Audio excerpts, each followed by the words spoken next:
I'm Joanie, and my roadie, sound man, lights operator and bringer of Jack Daniels is Al. We thought we'd put together a few videos to answer some of the questions we get asked at gigs. This is about our home-built wireless DMX unit. It's not a how to build, it's about what we've built, the parts we've used and why we've built it. Please only have a go at this if you know what you're doing. We accept no responsibility. Here we have our setup for an Adele gig. All the lights shown have one of our wireless DMX units fitted.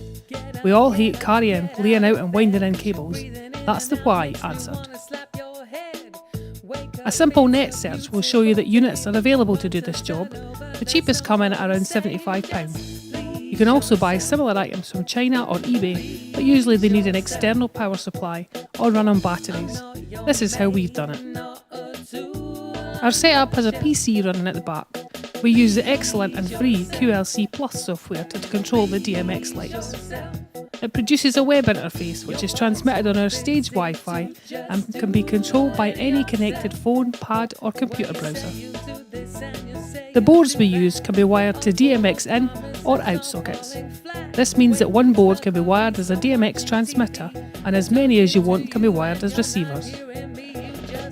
We use our very cheap USB DMX unit on our PC to feed a board wired as a transmitter. All these boards have a simple one-button operation. Choose from a variety of LED colours, that sets your channel. If they're all the same, they talk to each other. They also remember what they're set to, so no fiddling at gigs. The unit fitted to this light here is a bit road-worn, but it's been used at lots of gigs throughout 2018, all with no problems. All these lights have a similar setup.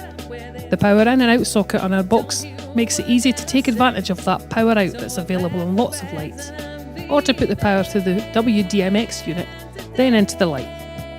This build only needs a few small hand tools and your invaluable hot glue gun. I've gathered the electronic parts we've used from a few sources.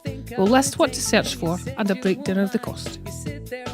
It's a fairly simple build, mains in, a 5V power supply board, a circuit board doing a DMX bit and a DMX socket out. To go with the wireless DMX unit, we had to get some short DMX and short power leads, so again we'll list what we've used. When we added some extra wireless DMX units to the system, I made the mistake of buying some smaller, cheaper boards. The two different coloured boards didn't work together. Also, the smaller blue boards were colour-coded wrongly on their supplied connector unit. So be careful when buying from eBay and China and the likes. Also remember to check for inbuilt safety devices like thermal protection and fusing. It's up to you to have safety checks and part testing done. We would remind you that lethal voltages can be exposed when working on items like this. Safety first, and don't try it unless you know what you're doing. Again, we take no responsibility for any problems you may come across. Get in touch if you want any info on this, any of the other parts of our rig, or the software we use. That's all for now. We hope you found this of interest. It's made our setup and pack up much less complicated and shorter. Bye for now from Joanie and Al.